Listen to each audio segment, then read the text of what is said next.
Welcome to surprising tales. As always আমি অরিত্র রয়েছি তোমাদের সঙ্গে। বিভিন্ন স্বাদের গল্প শুনতে এখনই সাবস্ক্রাইব করো আমাদের ইউটিউব চ্যানেল।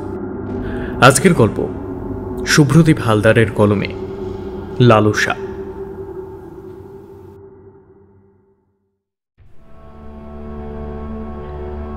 কিছুদিন যাবৎ একটা বিষয়ে লক্ষ্য করছেন চ্যাটার্জি বাড়ির বর্তমান কর্তা নিশিকান্ত চ্যাটার্জি।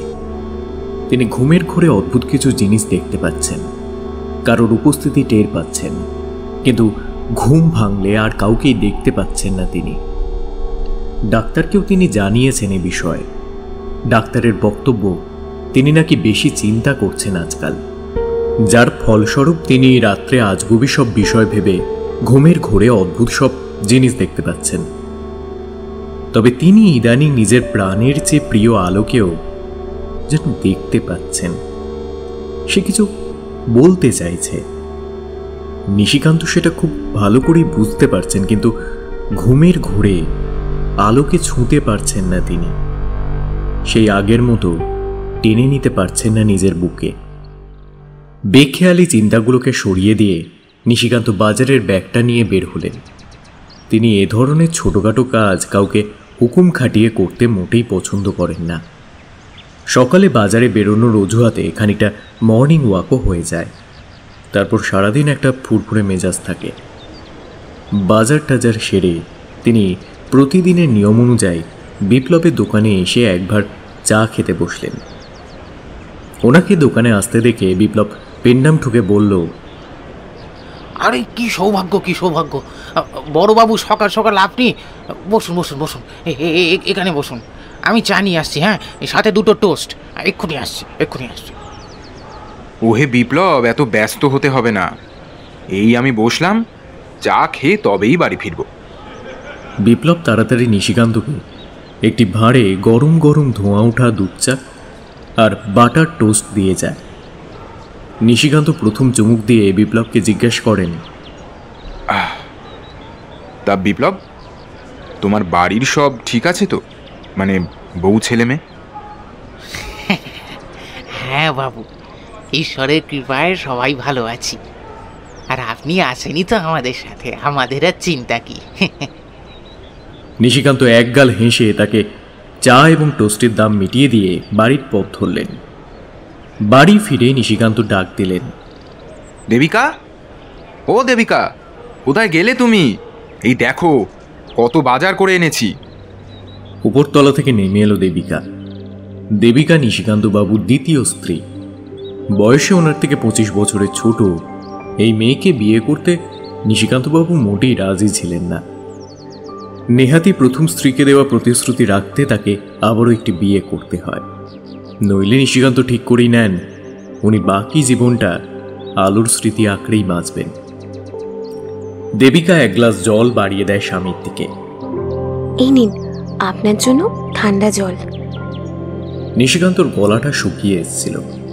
এতটা পথ হেঁটে আস্তে আস্তে গলা শুকোনোই স্বাভাবিক। ঠিক সময় দেবিকা জল দিতে নিশিকান্ত এক নিঃশ্বাসে জলটা পান করে গলাটা ভিজিয়ে নেয়। নিশিকান্ত এক গাল হেসে বলে, অনেক ধন্যবাদ তোমাকে, আমার গলাটা শুকিয়ে এসেছিল, জলের খুব প্রয়োজন ছিল। দেবিকা একটু লাজুক ভঙ্গিতে বলল, ধন্যবাদ বলবেন না দয়া করে, এটা তো আমার কর্তব্য। আজ তোমার প্রিয় কাতলা মাছ এনেছি বাজার থেকে। তোমার তো প্রিয়, তাহলে আজ একটু জমিয়ে কাতলা কালিয়া হয়ে যাক দুপুরে। আমায় আবার একটু বেরোতে হবে শহরে। আপনি কি আজই চলে যাবেন শহরে? হ্যাঁ, আসলে কিছু দরকারি কাজ মিটিয়ে আমি দুদিনের মধ্যেই ফিরে আসব। বাড়িতে সব কাজের লোকেরা রয়েছে, রমাকান্তও আছে, তোমার বিশেষ অসুবিধে হবে না। দেবিকা কিছু না বলে বাজারের ব্যাগটা নিয়ে চলে যায় রান্নাঘরের দিকে। নিশিকান্তবাবু কিন্তু খেয়াল করেননি দেবিকার চোখে মুখে তখন দারুণ উজ্জ্বলতা, ঠোঁটের কোণে বাঁকা হাসি। রান্নাঘরে বসে সবজি কাটছিল দেবিকা। এমন সময় চুপি চুপি তার পেছনে গিয়ে দাঁড়ায় রমাকান্ত। তারপর এদিক ওদিক তাকিয়ে নিয়ে দুই বাহুতে জাপটে ধরে দেবিকাকে। এমন আকস্মিক আলিঙ্গনে চমকে ওঠেও। রমাকান্ত তার মুখ চেপে ধরে। আরে আরে, আমি রমা, তাকে দেখে ধাতস্থ হয় দেবিকা, হাঁফ ছেড়ে বাঁচে। তুমি এখন এখানে কি করছো? এখন যদি কেউ চলে আসে? রমাকান্ত মিচকে হেসে বলে, কেউ থোড়াই আছে যে আসবে? দাদা এখনো করে ধ্যান করছে, আর বাড়ির কাজের লোকগুলো কেউই বাড়িতে নেই। এখন শুধু তুমি আর আমি। এই একটু কাছে এসো না, কতদিন তোমাকে একটু আদর করিনি। দেবিকা তার বাহু থেকে নিজেকে ছাড়িয়ে নেয়। আদর? কোনো আদর নেই। তোমাকে কবে থেকে আমি বলছি আমাকে একটা হার বানিয়ে দাও, তার বেলা তো কোনো খোঁজ নেই। আর এখন বাবু এসেছে না আদর খেতে। যাও বিয়ে করো গে, দিয়ে বউয়ের আদর খেয়ে পেট ভরিও। আহা শোনা, রাগ করছো কেন? দেবো তো, তুমি যা যা বলবে সব দেবো। আগে এই বুড়ো ঢ্যামনাটা সম্পত্তি গোটাটা হাতিয়ে নিতে দাও, তারপর তোমার সব ইচ্ছে পূরণ হবে। সারা জীবন পায়ের উপরে পা তুলে বসে বসে খাবে, তার জন্য একটু ধৈর্য ধরতেই হবে তোমাকে। আজ মালটা শহরে যাবে, ফিরবে ঠিক 2 দিন পর। ওই 2 দিনের মধ্যেই সব ব্যবস্থা আমি সেরে ফেলবো। যা যা কাগজপত্র লাগে সব তৈরি করিয়ে শুধু বুড়ো বাড়ি ফিরলে একটা সই করিয়ে নিতে পারলেই ব্যাস, তাহলেই কেল্লা ফতে। খ্যাক খ্যাক করে হেসে ওঠে রমাকান্ত। যা করার তাড়াতাড়ি করবে, কোনো ভুল যেন না হয়। আর হ্যাঁ, আমার চাহিদাগুলো যেন মিটিয়ে দিও, ব্যাস। আমার আর কিছু লাগবে না। রমাকান্ত দেবিকার কানের পাশে মুখ নিয়ে গিয়ে ফিসফিসে গলায় বলল, আজ ঠিক রাত 12টা আমি কিন্তু তোমার জন্য অপেক্ষা করব। আমার ঘরে চলে এসো ঠিকঠাক সময়, একদম দেরি করবে না কিন্তু। তুমি জানো দেরি করলে কিন্তু আমার ভালো লাগে না। দেবিকা হাসি হাসি মুখে বলল, এখন যাও, নাহলে সত্যিই কেউ চলে আসবে। দুপুরে রমাকান্ত আর নিশিকান্ত খেতে বসেছিল টেবিলে। তখনই রমাকান্ত দাদার কানে তোলে কথাটা। বুঝলে দাদা, আমি না গ্রামে একটা নতুন ব্যবসা করতে চাইছি। তুমি যদি কিছু মনে না করো, এই কাগজে একটা সই করে দেবে। রমাকান্ত একটি কাগজ বাড়িয়ে দিল নিশিকান্তর দিকে। কিসের কাগজ এটা? এই তোমার অনুমতিপত্র। তোমার সই ছাড়া কখনো এই কাজ শুরু করতে পারি? নিশিকান্ত আর কিছু না বলে কাগজে সই করে দিলেন। রমাকান্ত চোখে তখন লালসার কিরণ জ্বলছে। এবার সে নিজের কার্যসিদ্ধি করতে সফল হয়েছে। পথের কাঁটাও আর রইল না। মনে মনে ভীষণ খুশি হয় সে। আচ্ছা দাদা, তুমি সই করবার আগে একবার ভালো করে পড়ে দেখে না। নিশিকান্ত ঠোঁটে হাসি টেনে বলেন, তুই দাদাকে এই চিনলি? আমি নিজের ভাইকে বিশ্বাস করি রে। আমি জানি সে এমন কোনোদিনও কিছু করবে না যাতে আমার মাথা হেঁট হয়। রমাকান্তর এখন সোনায় সোহাগার মতো পরিস্থিতি। নিশিকান্ত সই করে দিয়ে কাগজটা রমাকান্তকে দিয়ে চলে যায়। রমাকান্ত চোখ জল করছে। জিভ দিয়ে চুপচুপ করে একটা শব্দ বের করে সে। আহারে আমার বোকা দাদা, তুই ভাবতেই পারছিস না এবার ঠিক কি কি হবে তোর সাথে। শুধু সময়ের অপেক্ষা, আর এই সব কিছু আমার। বিকেলের দিকে নিশিকান্ত বাড়ি থেকে রওনা দেওয়ার পূর্বে একবার নিজের ঘরে যায়। নিজের কিছু প্রয়োজনীয় কাগজপত্র সে ফেলেই যাচ্ছিল। ঘরে গিয়ে দেখল তাড়াহুড়ো করে দেবিকা ওর দিকেই এগিয়ে আসছে। আপনি তো ভুলেই গিয়েছিলেন এগুলো নিয়ে যেতে, আমি আপনাকেই দিতে যাচ্ছিলাম। এই জন্যই তোমাকে এত ভালোবাসি আমি, সব দিকে তোমার খেয়াল। দেবিকা মৃদু হাসে। নিন এবার বেরিয়ে পড়ুন দুগ্গা দুগ্গা বলে, না হলে তো ওদিকেও পৌঁছতে দেরি হয়ে যাবে। কোনো ভয় নেই, আমি 2 দিন পরেই সমস্ত কাজ মিটিয়ে ফিরে আসব। চলুন এবার, না হলে কিন্তু সত্যিই দেরি হয়ে যাবে। দেবিকা ওনাকে রাস্তা পর্যন্ত এগিয়ে দেয়। এখান থেকে উনি নিজের গাড়িতেই যাবেন। নিশিকান্তের গাড়ি গ্রামের পথে নিদ্রাচ্ছন্ন ধূলিকণাগুলোকে সাথে করে উড়িয়ে নিয়ে কিছু দূর গিয়ে মিলিয়ে যায়। দেবিকা আর রমাকান্তকে যা যা করার এই 2 দিনের ভেতরেই করে ফেলতে হবে। উফ, কি যে খুশি হচ্ছে দেবিকা, তা সে বলে বোঝাতে পারবে না। বুড়ো ভামটার সাথে সংসার করতে আর ভালো লাগছিল না তার। নিজের যৌবনটা তো নিজের হাতেই সে অপচয় করলো এতগুলো বছর। নেহাত রমাকান্ত ছিল না হলে। এইসব কথাগুলো ভাবতে ভাবতে দেবিকা ঘরে ফিরে আসে। বিকেল শেষ হবার মুখে উত্তাল বাতাস বইতে শুরু করে, সাথে করে বয়ে আনে এক বিভীষিকাময় ঝড় বৃষ্টি।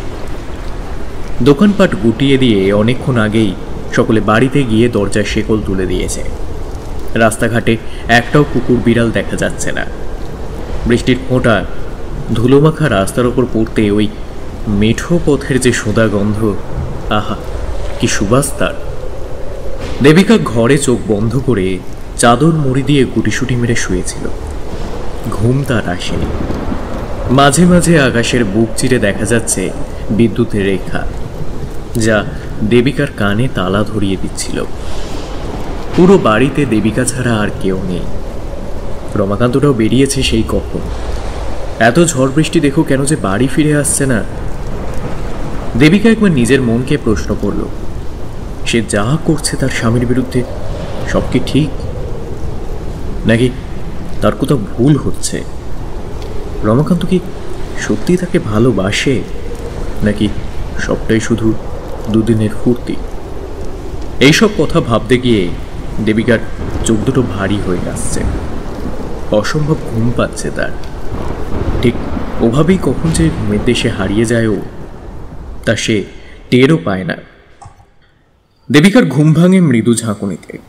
পদ্ম এসছে। পদ্ম হলো মেনকা মাসির মেয়ে। মেনকা মাসি বহুদিন হলো এই বাড়িতে কাজ করছেন। উনি কিছুদিনের জন্য অসুস্থ হওয়াতে ওনার মেয়ে পদ্ম কাজে এসছে।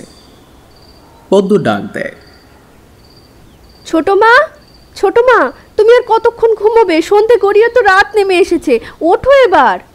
দেবিকা আড়মোড়া ছেড়ে উঠে বসে। তুই কখন এলি রে পদ্ম? এই তো কিছুক্ষণ আগেই।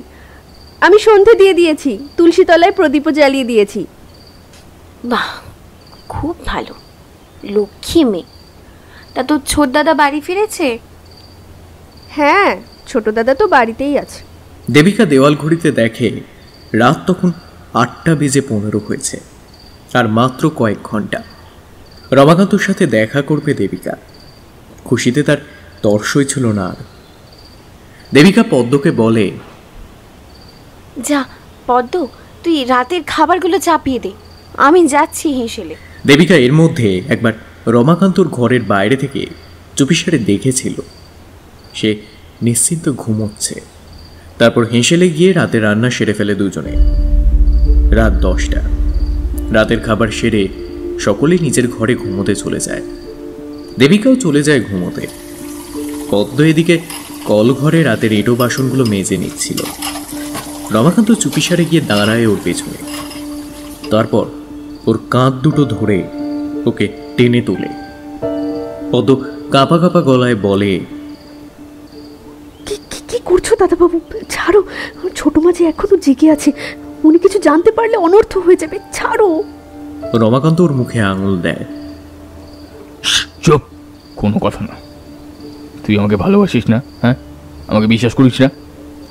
আমি তো নিজের সব কিছু আপনার নামেই করে দিয়েছি, মন প্রাণ সব কিছু। আমি শুধু একটাই জিনিস চাই।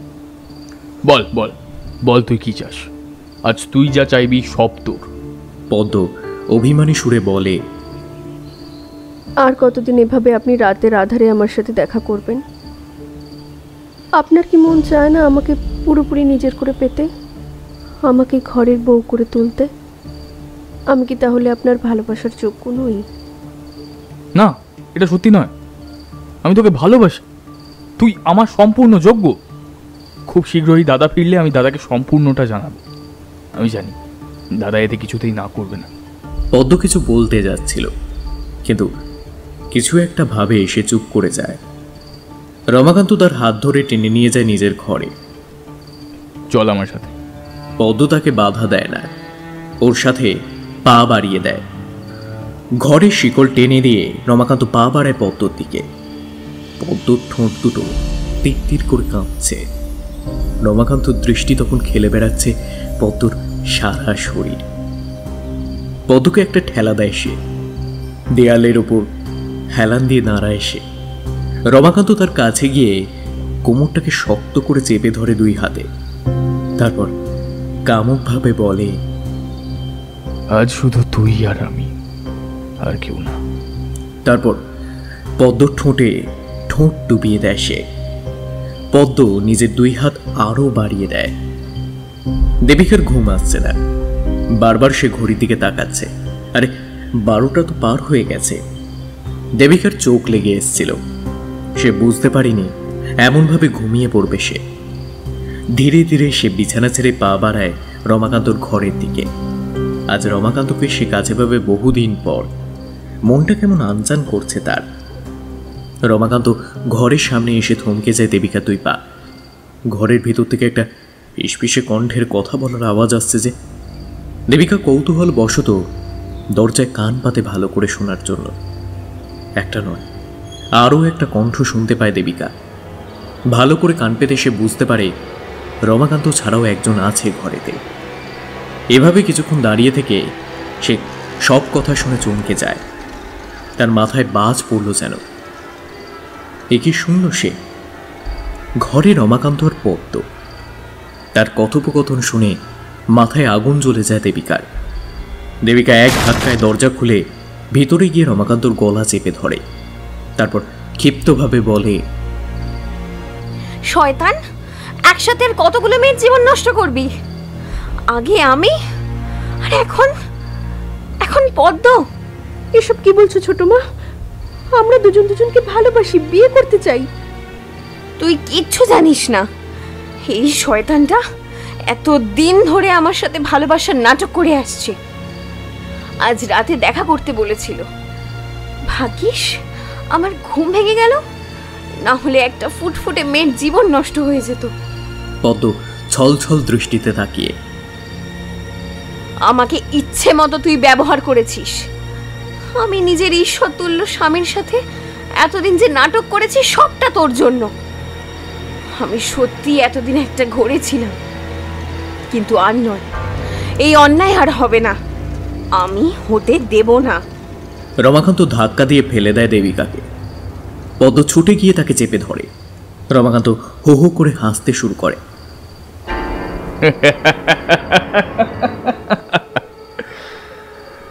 ছি ছি ছি ছি ছি, আমি এত বড় ভুল। এই হোক, তোর এখন সবটা জেনে গেলি। আজ তোদের দুটোকেই মেরে পুঁতে দেব বাড়ির পেছনে। কেউ কিচ্ছু জানতে পারবে না। রমাকান্ত তেড়ে যায় ওদের দিকে। পদ্ম এদিক ওদিক দেখে। হাতের কাছে পিতলের একটা গ্লাস পায়। আজ সে অবলা নয়, সে নারী, সে মা দুর্গা। রমাকান্ত কিছু বুঝে ওঠার আগেই পিতলের গ্লাস তুলে পদ্ম সেটা দিয়ে থেঁতলে দেয় রমাকান্তর মাথা। রক্তের ধারায় ভিজে যায় সমগ্র মেঝেটা। রমাকান্তর নিথর দেহটা শুধু মেঝেতে পড়ে থাকে। পদ্ম ধপ করে বসে পড়ে। কুপিয়ে কেঁদে উঠে সে। দেবিকা ওকে বুকে টেনে নেয়। কাঁদিস না, কাঁদিস না, শক্ত হ। এরকম রমাকান্ত এই পৃথিবীর বুকে অনেক আছে, যারা নিজেদের মুখোশের আড়ালে লুকিয়ে রাখে। রাতের আঁধারে তারা নিজেদের রূপ ধারণ করে। পদ্মকে এক গ্লাস ঠান্ডা জল খাওয়ায় দেবিকা। সে ওই জলটা এক নিমিষে শেষ করে ফেলে। পদ্ম ভীত কণ্ঠে বলে, আমরা এখন কি করব? দেবিকা রমাকান্ত নিথর দেহটার কাছে গিয়ে ওর নাকের সামনে হাত রাখে। না, সে আর জীবিত নেই। অনেকক্ষণ আগেই সে ইহলোকের মায়া ত্যাগ করে ফেলেছে। ওর মুখ দেখলেই শরীরটা ঘিন ঘিন করে আসছে দেবিকার। ওর মুখ থেকে একটা বিশ্রী গালি বেরিয়ে আসে। আয়, আমার সাথে আয়, তাড়াতাড়ি কিছু একটা করতে হবে। আজ রাতটাই হাতে আছে আমাদের। দিনের আলোয় সব জানাজানি হয়ে গেলে মহা বিপদ হয়ে যাবে। দেবিকাদের সমস্যার সমাধান একজনই করতে পারে এখন, বাদল কাকা। ওরা দ্রুত পা চালিয়ে চলে যায় বাদল কাকার বাড়ি। মাঝরাতে গোটা গ্রাম ঘুমে আচ্ছন্ন। সন্ধ্যের দিকে বৃষ্টি থেমে গেলেও পথে ঘাটে জল জমেছে। সেই কাদা জল পেরিয়েই ওরা পৌঁছয় বাদল কাকার বাড়ি। দরজায় বেশ কয়েকবার টোকা মারতেই ঘুম জড়ানো চোখে বাদল কাকা দরজা খুলে দেয়।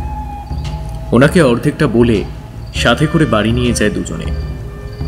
রমাকান্তর নিথর রক্তমাখা দেহটা দেখে বাদল কাকার সব ঘুম উড়ে যায়। এখন বেশি সময় নেই কাকা, আর কয়েক ঘন্টার মধ্যেই ভোর হয়ে আসবে। তারপর গ্রামের লোক উঠে পড়লে সে আর এক কাণ্ড হবে। তাড়াতাড়ি যা করার করুন। বাদল কাকা লম্বা সুঠাম দেহযুক্ত একজন ব্যক্তি। ওনার পক্ষে রমাকান্তর দেহটা কাঁধে তুলে বাড়ির পেছনের বাগান পর্যন্ত নিয়ে যাওয়া কোনো ব্যাপারই নয়। বাদল কাকা দেহটিকে নিয়ে যান। বউরানী, এখন দেবিকা এদিক ওদিক তাকিয়ে বলে, লাশটাকে ওই পুরনো অব্যবহৃত কুয়োটার মধ্যে ফেলে দিন, কেউ কোনো দিনও জানতে পারবে না। বাদল দেবিকার নির্দেশ মতো বহুদিনের অব্যবহৃত ইট পাথর ক্ষয়ে যাওয়া কোট ঢাকনা সরিয়ে ওর গহীনের অন্ধকারে ছুঁড়ে ফেলে দেয় রমাকান্তর শিথিল হয়ে যাওয়া দেহটি। ঝুপ করে একটা আওয়াজ হয়। ব্যাস, এবার সব নিশ্চিন্ত। ঢাকনাটা চিরকালের জন্য বন্ধ করে দেন বাদল কাকা। হাত ছেড়ে বাঁচে দেবিকা। হাত জোর করে ঈশ্বরকে ধন্যবাদ জানায় সে। বাদল কাকা একটা কথা জিজ্ঞাসা করেন, বউরানী, কাল বাদ পরশু দিন তো দাদাবাবু ফিরে আসবে, তখন তুমি কি জবাব দেবে তাকে? ভেবে দেখেছ? ছোট মা বাদল কাকা কিন্তু ঠিক বলছে। কি বলবো আমরা বড় দাদা বাবুকে? দেবিকা কিছুক্ষণ চুপচাপ থাকে, তারপর উত্তর দেয়, বলবেন নদীতে মাছ ধরতে গিয়ে রমাকান্ত আর ফিরে আসেনি। গ্রামের জেলেরা বলেছে সে নাকি ভরা গঙ্গায় ডুবে গেছে। হ্যাঁ, এটাই ঠিক হবে। এছাড়া অন্য কোনো উপায় নেই আমাদের। আর হ্যাঁ বাদল কাকা, তুমি শুধু আমার কথা মতো কাজ করে যাবে। আজকের এই রাতের ঘটনা যেন আধারের সাথে মিলিয়ে যায়। যা হুকুম তোমার। দেখতে দেখতে এই ঘটনার পর 15 দিন কেটে যায়। এখন সবকিছুই স্বাভাবিক। নিশিকান্তও নিজের ভাইয়ের শোক কিছুটা কাটিয়ে উঠতে পেরেছেন। রাত্রে দেবিকা এবং নিশিকান্ত তখন গভীর নিদ্রায়। হঠাৎ মাঝরাতে একটা শব্দে ঘুম ভাঙে দেবিকার। পাশে তাকিয়ে দেখে স্বামী নিশ্চিন্তে ঘুমিয়ে। তবে এই আওয়াজটা কিসের? দেবিকা বরাবরই খুব সাহসী প্রকৃতির মেয়ে। রাত্রেও সে একা চলতে পারে। বিছানা ছেড়ে তার পা এগিয়ে গেল দরজার দিকে। দরজা খুলে সে বাইরে পা বাড়ায়। তার মনে হলো একবার নিচে যাওয়া যাক। নিচে বারান্দায় ঘুরে ঘুরে এসে সবটা দেখল। তারপর মনের ভুল ভেবে পেছন ফিরে ঘরের দিকে যাবে, ঠিক এমন সময় তার কানে একটা গোঙানির মতো আওয়াজ ভেসে আসে। এটা কোনো বিড়াল জাতীয় কিচ্ছু নয়, এতে নিশ্চিত সে। মূল দরজাটি খুলে বাগানের পিছনের দিকে যায় সে। এই অদ্ভুত শব্দের উৎস ওদিকে। বাগানে গিয়ে দেবিকা দাঁড়ালো চুপ করে, কান পাতল। একটা শীতল বাতাস মৃদু ধাক্কা দিল ওর শরীরে। শরীর জুড়ে কাঁটা দিয়ে উঠল, গা ছমছম করছে। দেবিকার মনে হলো দু চোখ জোড়া যেন তার উপর নজর রাখছে। দূরের কোনো এক জায়গায় একদল শেয়াল যেন দলবদ্ধভাবে ডেকে উঠল। কোনো অশনি সংকেত বহন করে আনছে ওই ডাক। দেবিকা মনে মনে ভাবল, না, এক্ষুনি ঘরে যেতে হবে। সে পা বাড়াতে চাইল, কিন্তু তার পা যেন মাটির সাথে গেঁথে আছে। কিছুতেই সে নিজের ইচ্ছা অনুযায়ী পা নাড়তে পারছে না। দেবিকা খেয়াল করল পুরনো কুয়োর মুখটা অসম্ভব নড়ছে। একটা বিকট শব্দ শুনতে পাওয়া যাচ্ছে সেখান থেকে। কেউ প্রচণ্ড ক্রোধের সাথে বলছে, শাস্তি হবে, শাস্তি হবে, কেউ বাঁচবি না, কেউ না। দেবিকা থরথর করে কাঁপছে। ঘেমে ওর শরীর ভিজে উঠেছে। দেবিকার মুখে কেউ যেন শিকল এঁটে দিয়েছে। টু শব্দটিও করতে পারছে না ও। ঝড় উঠল উত্তাল বাতাস বয়ে। দুমদাম আওয়াজ শুরু করলো কুয়োর বন্ধ মুখের ঢাকনাটিতে। একটা সময় সেটা সরে পড়ল কুয়োর মুখ থেকে। ঘুটঘুটে অন্ধকার ছাড়া আরো কিছু বেরিয়ে এলো সেখান থেকে। দেবিকা ভয়ে দুপা পিছিয়ে গেল। ওটা কি? ওটা কি বেরিয়ে আসছে ঘোর গহীন অন্ধকার থেকে? ভালো করে দেখলে ওই অন্ধকারের মাঝেও স্পষ্ট বোঝা যায় কিছু যেন একটা উঠে এলো ঘোর গা বেয়ে। তারপর ধীরে ধীরে এসে মুখ তুলে চাইল দেবিকার দিকে। ঘুটঘুটে অন্ধকারে তার বড় বড় দুজোড়া হিংস্র দাঁত যেন জলজল করছে। সারা শরীর জুড়ে তার শ্যাওলা, মাটি আর পোকামাকড়, সম্পূর্ণ বিবস্ত্র সে। কপালের একদিক সম্পূর্ণ থেঁতলে গিয়ে কাঁচা কাঁচা রক্ত ভিজিয়ে দিচ্ছে তার সারা শরীর। কি বিভৎসতা তার হাসিতে, তা ভাষায় বর্ণনা করা যায় না। এক দৃষ্টে এসে পর্যবেক্ষণ করছে দেবিকাকে। দেবিকার গলা থেকে অস্ফুট স্বর ভেসে এলো। কে কে তুমি? এই জন্তুটি যেন খুব আমোদ করে বলল, কেন রে? হ্যাঁ, নিজের নাগরকে কেউ এত তাড়াতাড়ি ভুলে যায় বুঝি? অদ্ভুত শব্দ করে হেসে উঠল সে। মানে কে তুমি? এখানে এখানে কি করছো? জন্তুটি দাঁত খিঁচিয়ে বলল, এই এই মাগি, এই এই ঢং মারাচ্ছিস? হ্যাঁ, স্বামীর চোখে ধুলো দিয়ে যে আমার সাথে শুটিস, হ্যাঁ, সেগুলো ভুলে গেলি? আচ্ছা, তোর স্বামী জানে সব? হ্যাঁ, দেবিকা বুঝতে পারল কোনো ভুল হয় না। এ আর কেউ নয়, রমাকান্তর প্রেতাত্মা। দয়া করো, দয়া করো, আমার সংসারে দয়া করে আগুন লাগিও না। খ্যাক খ্যাক করে হেসে উঠল সে। সব কটা সব কটাকে শেষ করবো, সব কটাকে শেষ করবো। তুই তুই তোর স্বামী, তোর পদ্ম, বাদল, সবাইকে শেষ করবো, সবাইকে সবাইকে। পিশাচটি দুই হাত সামনের দিকে করে ছুটে যায় দেবিকার দিকে। তারপর চেপে ধরে দেবিকার গলা। প্রাণপণে নিজেকে দুই হাত থেকে ছাড়ানোর চেষ্টা চালায় দেবিকা, কিন্তু পারে না। দম বন্ধ হয়ে আসে তার। তখনই সেখানে এসে উপস্থিত হন নিশিকান্ত। নিশিকান্ত হলেন খুবই সাহসী একজন। গ্রামের সকলেই তাকে বাঘের মতো ভয় পায়। নিশিকান্ত কিছু করবার আগেই কোথা থেকে যেন ধুলোর ঘূর্ণিঝড় বয়ে আসে। নিশিকান্ত নিজে দুই হাত দিয়ে চোখ বন্ধ করে নেন। বেশ খানিকটা সময় তিনি দেবিকাকে ওই ঝড়ের মধ্যেই খুঁজতে থাকেন, কিন্তু দেখতে পান না। অবশেষে ঝড় থামলে তিনি দেবিকার দেহটি কোর পাশে আবিষ্কার করেন। তিনি দেবিকাকে এখান থেকে তুলে নিয়ে যান। ভোরের আলো ফুটতে শুরু করেছে। আশেপাশে এখন স্পষ্ট দেখা যাচ্ছে। সকাল 8টা। ডাক্তার নিত্যানন্দ মুখুজ্জে এসে দেবিকাকে দেখে দিয়ে গেছেন। তেমন বিশেষ কিছু বলেননি তিনি। কয়েকটা ওষুধ লিখে দিয়ে গেছেন, সেগুলো দুবেলা খেলেই ঠিক হয়ে যাবে। দেবিকা তখনও বিছানায় শুয়ে। নিশিকান্ত ওর পাশে গিয়ে বসলেন। মাথায় হাত বুলিয়ে বললেন, কাল রাতে ঠিক কি হয়েছিল দেবী? দেবিকা জড়ানো গলায় জানালো, আমি আমি একটা কথা আপনার থেকে লুকিয়েছি। এ অনেক বড় এক সত্য। আমি জানি না আমি যা বলতে চলেছি তা শুনলে আপনার অবস্থা কি হবে। তবে এই ঘটনা আমার আমার জানানো প্রয়োজন। তারপর শুনে আপনি যা শাস্তি দেবেন আমি মাথা পেতে নেব। দেবিকা এই বলে ঘর থেকে বেরিয়ে গেল। নিশিকান্তের মাথায় কিছুই ঢুকলো না। তিনি ভাবছিলেন দেবিকা কি বলছে এতক্ষণ। শাস্তি দেব? সত্যি ঘটনা? কিছু বুঝতে পারেন না তিনি।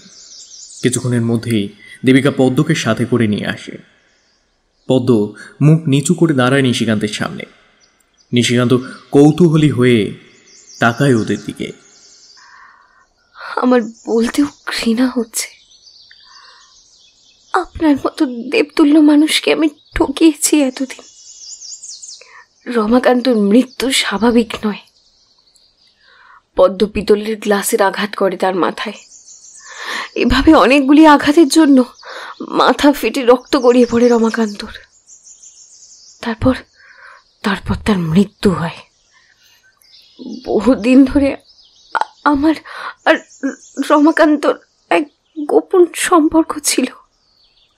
সে আমাকে, পদ্মকে, না জানি আরো কত মেয়েকে নিজের প্রেমের জালে ফাঁসিয়ে দুদিনের ফুর্তির পাত্রী বানিয়েছে। বিশ্বাস করুন, আমি তখন বিন্দুমাত্র বুঝিনি ও আপনার ক্ষতি চায়। বহু দিন ধরেও পরিকল্পনা চালাচ্ছিল, আপনাকে চিরতরে এই পৃথিবীর বুক থেকে মুছে দিতে চেয়েছিল। আপনার মনে আছে হয়তো, ও আপনাকে দিয়ে একটা কাগজে সই করিয়ে নিয়েছিল। ওটা এই বাড়ি আর আপনার পুরো সম্পত্তির দলিল।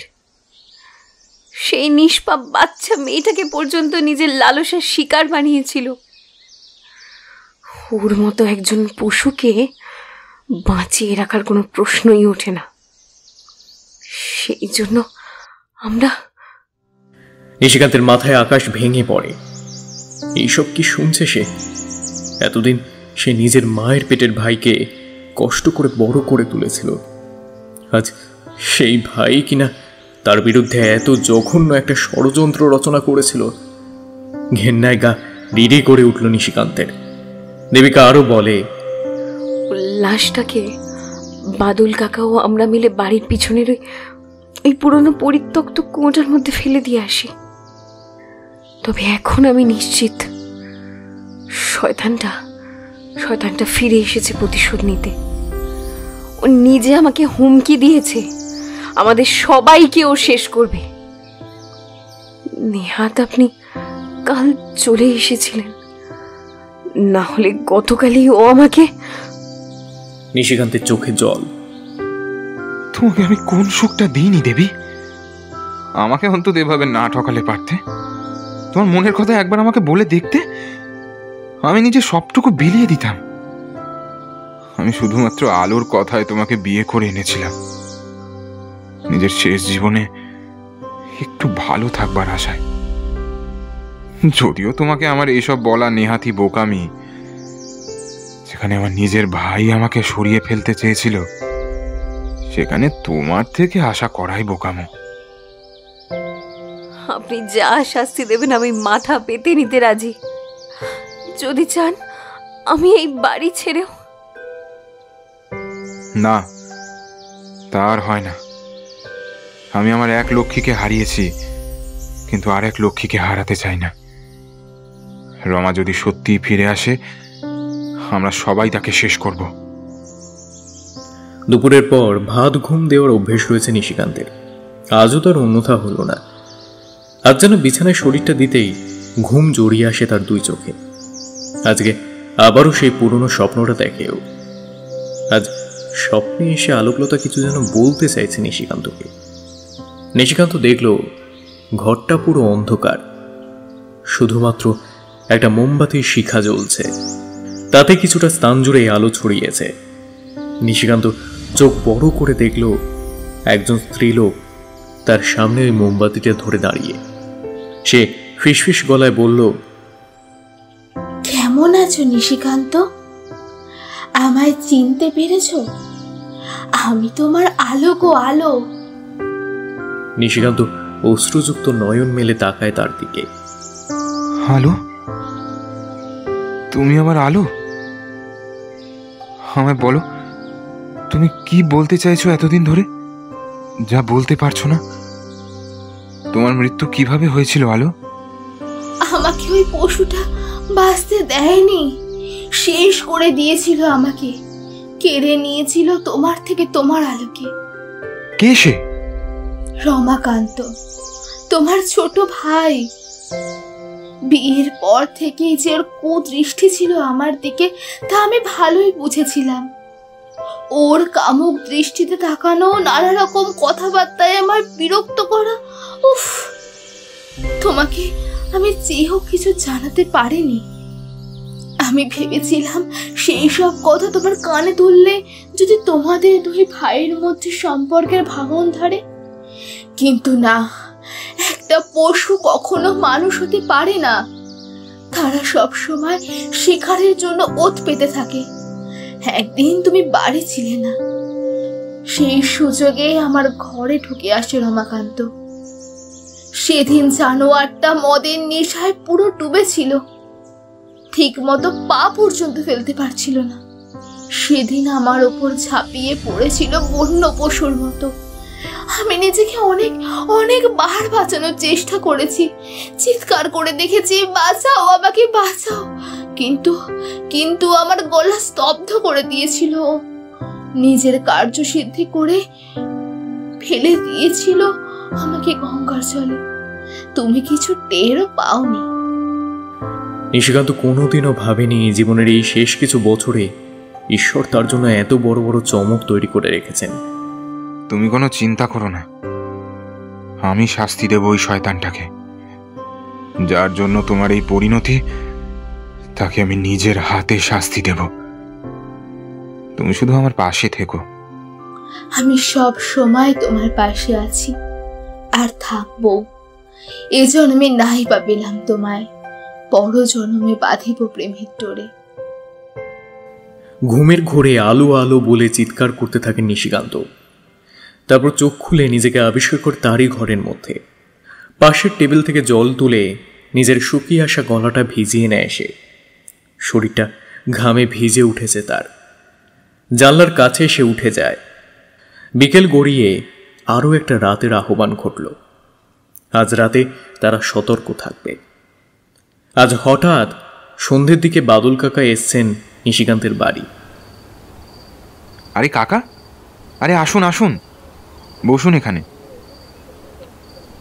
সে বসছি বাবা, আমি এখানে এসছি এক বিশেষ তলব পেয়ে।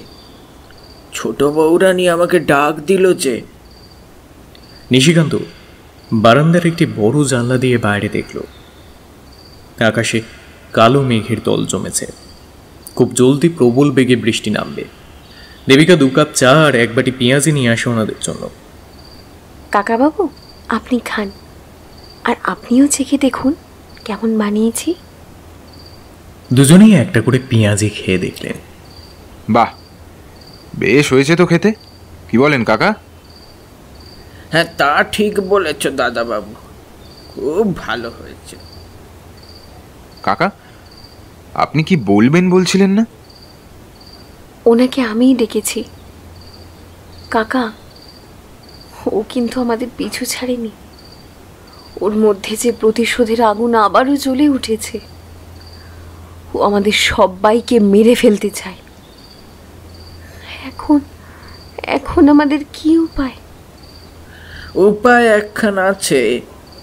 আমার জানা একজন ব্যক্তি আছেন যিনি তোমাদের বিপদ থেকে রক্ষা করতে পারবেন। আমি খোঁজ নিয়ে দেখেছি, তিনি এখন বাড়িতে নেই। তবে বাড়ি ফিরলেই আমি নিজে গিয়ে ওনাকে খবর দেব। কোনো চিন্তা নেই তোমাদের, ঈশ্বরকে ডাকো, তিনি পারবেন সব কিছু সমাধান করতে। বজ্র বিদ্যুৎ সহ তুমুল বৃষ্টি নেমেছে। পদ্ম রান্নাঘরে জানলাটা গিয়ে বন্ধ করে দিচ্ছিল। ঠিক সেই সময় তার চোখে পড়ে জিনিসটা। সে ভালো করে চোখ লাগিয়ে দেখে বাগানের ঘুটঘুটে অন্ধকারে কিছু একটা যেন ঘোরাফেরা করছে। কি সেটা বোঝা যায় না। পদ্ম ভাবল, একবার কি যাবে সেখানে? পরক্ষণেই তার মনে হলো যদি কোনো বিপদ নেমে আসে তার উপর। অদ্ভুত এক ঘোর কাজ করলো পদ্মের উপর। সে বাড়ির পিছনের দিকের যে দরজাটি রয়েছে বাগানের দিকে, সেটা খুলে বৃষ্টির মধ্যেই বেরিয়ে গেল বাগানের পথে। ছাতা না থাকায় প্রবল বৃষ্টিতে সম্পূর্ণরূপে ভিজে গেল পদ্ম, কিন্তু তার সেদিকে কোনো হুঁশ নেই। সম্মোহিতের মতো সে এগিয়ে গেল কুয়োর খোলা মুখের দিকে। কে খুলল সেটা? কাল রাত্রির পর থেকে সেটা বন্ধ অবস্থায় ছিল। পদ্ম যেন কারোর দ্বারা পরিচালিত হচ্ছে। তার কোনো বুদ্ধি কাজ করছে না এখন। হঠাৎ সরসর শব্দ করে বাগানের একটি নারকেল গাছ বেয়ে নিচে নেমে এলো একটা বিদঘুট্টে প্রাণী, ঠিক যেমনটা গতকাল রাত্রে দেবিকা দেখেছিল। ধীরে ধীরে এসে এসে দাঁড়ালো পদ্মর পিছনে, চেপে ধরল পদ্মকে নিজের 2 হাত দিয়ে, তারপর গেঁথে দিল নিজের ধারালো দাঁত দুটি পদ্মর গলায়। কোনো শব্দ করল না পদ্ম। অদৃশ্য কোনো হাত যেন তার মুখ বন্ধ করে দিয়েছে। শুধু একবার বিদ্যুতের ঝলকে দেখা গেল ওই প্রাণীর মুখটি। বৃষ্টি থেমে এসেছে। বাদলবাবু বাড়ি যাবেন বলে উঠতে যাচ্ছিলেন, ঠিক সেই সময় দেবিকা ছুটতে ছুটতে তার কাছে আসে। সে অসম্ভব রকম হাঁপাচ্ছে। তাড়াতাড়ি চলুন, সর্বনাশ হয়ে গেছে। তিনজন ছুটে গেলেন বাগানে। গিয়ে যা দেখলেন তা যে কোনো মানুষের বুকের রক্ত হিম করে দেবে। ওনারা দেখলেন পদ্মর বিবস্ত্র অর্ধ খুবলানো দেহটা জল কাদায় উবু হয়ে শুয়ে আছে। আরে কি হলো? ফুটফুটে মেয়েটাকেও ছাড়লো না শয়তানটা। দেবিকা ছুটে গিয়ে বসে পড়ল পদ্মকে ধরে। বুক ফাটা কান্নায় ভরে উঠল চারিদিক। এরপর প্রতিটা রাত হয়ে উঠতে লাগলো বিভীষিকা। কখনো বাড়ির মধ্যে তাণ্ডব, আবার কখনো বাইরে। অতিষ্ঠ হয়ে শেষ পর্যন্ত একরকম নিরুপায় হয়ে নিশিকান্ত গেল বাদলের সাথে ঋষিকেশের বাড়ি। সকাল সকাল ঋষিকেশ পুজো সেরে মায়ের নাম জপ করছিল। এই মাধবপুর গ্রামের একমাত্র স্বর্গীয় পুরোহিত মশাই জ্যোতির্ময় বন্দ্যোপাধ্যায়ের একমাত্র পুত্র হল ঋষিকেশ। একজন সৎ, নির্ভীক এবং সুচরিত্রের যুবক সে। সারাদিন মায়ের পুজো আচ্ছা নিয়ে থাকে। মানুষ তার কাছে বিশ্বাস নিয়ে আসেন নিজেদের সমস্যা সমাধানের আশায়। বাদল এবং নিশিকান্ত শটান তার কাছে যান, তাকে নিজের সমস্যার কথা খুলে বলেন। সব শুনে ঋষিকেশ মৃদু হেসে বলে, সেই ছোট থেকে মায়ের লীলা দেখছি, সবই তার হাতে। আমি তো তুচ্ছ একজন, তবে আপনারা আমার কাছে এসেছেন সঠিক সময়। আমি আজই আপনাদের বাড়ি যাব, কোনো ভয় নেই, মাকে স্মরণ করুন। ঋষিকেশের আচরণ, তার মুখের ভাষা ও উজ্জ্বলতা যে কোনো ব্যক্তিকে তার প্রতি মুহূর্তের মধ্যে আকৃষ্ট করবে, তা নিয়ে কোনো প্রকার সন্দেহ নেই। দুপুরের খাওয়াটা ঋষিকেশের বাড়িতে সেরে গ্রামে সন্ধ্যের আগেই ফেরেন তারা। ওদের দেখে দেবিকা ধরে প্রাণ ফিরে পায়। ঋষিকেশ পুরো বাড়িতে একবার চোখ বুলিয়ে নেয়, তারপর নির্দেশ দেয়, রমাকান্তর যত জিনিসপত্র রয়েছে সবগুলো নিয়ে আসুন একটা পোঁটলা বেঁধে। ওর কথা মতো দেবিকা সব নিয়ে আসে। তারপর ওরা সকলে বাগানের দিকে যায়। বাগানের মাঝ বরাবর ঋষিকেশ একটা বৃত্ত আঁকে। সকলকে সে ওই বৃত্তর মধ্যে দাঁড়াতে বলে। আমার কাজ শেষ না হলে কেউ পা বাড়িয়ে বাইরে আসবেন না। বৃত্তর চারপাশে জ্বলতে থাকে 108টা প্রদীপ। সেই আলোতে বাগান পুরোপুরি আলোকিত হয়ে উঠেছে। ঋষিকেশ এক দুর্বোধ্য ভাষায় মন্ত্র জপ করতে থাকে। দমকা একটা বাতাস কোথা থেকে যেন ছুটে আসে। প্রদীপের শিখাগুলি কাঁপিয়ে দেয় সেই হাওয়া। কিছুক্ষণ পর হুঙ্কার দিয়ে কোর বাইরে বেরিয়ে আসে ওই পিশাচ। কি বিভৎস তার চেহারা! গায়ে কাঁটা দিয়ে উঠল সকলের। ঋষিকেশের ঠোঁটে বাঁকা হাসি। তোর মতো পাপীর পরিণতি হবে ভয়ঙ্কর। আমার মা তোদের মতো নরকের কীর্তের শেষ করবে। খিলখিল হাসি শোনা যায় অপর দিকে। ক্ষিপ্রতার সাথে সে ছুটে আসে ঋষিকেশের দিকে। দুই চোখ যেন আগুনের মতো জ্বলছে, বড় বড় দাঁত বেরিয়ে এসছে।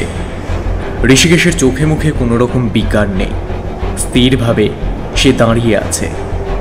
আচ্ছা, তাহলে দেখ কি হয়। নিজের ঝোলায় থাকা একটা কাটারি বার করে ঋষিকেশ। নিজের এক বিন্দু রক্ত সেই কাটারিতে মিশিয়ে সেটা শূন্যে তুলে ধরে।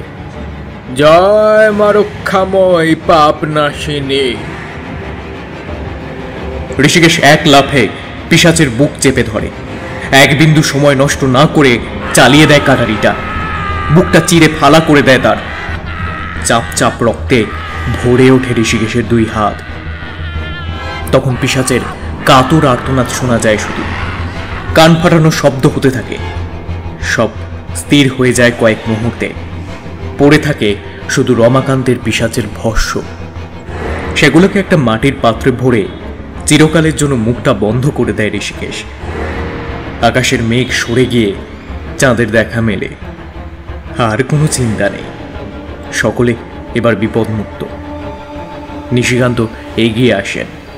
কি করে যে তোমায় ধন্যবাদ দেব নেহা, তুমি আমার ছেলের বয়সী, না হলে তোমার পায়ে হাত দিয়ে প্রণাম করতাম আমি। ছি ছি, এইসব বলবেন না, আমি কিছু করিনি, সবই মায়ের লীলা। মা আমার হাত দিয়েই এসব করার। আজকের রাতটা গত 1 মাসের মতো নয়। সকল কালো মেঘ সরে আকাশে দেখা মিলেছে এক নতুন চাঁদের।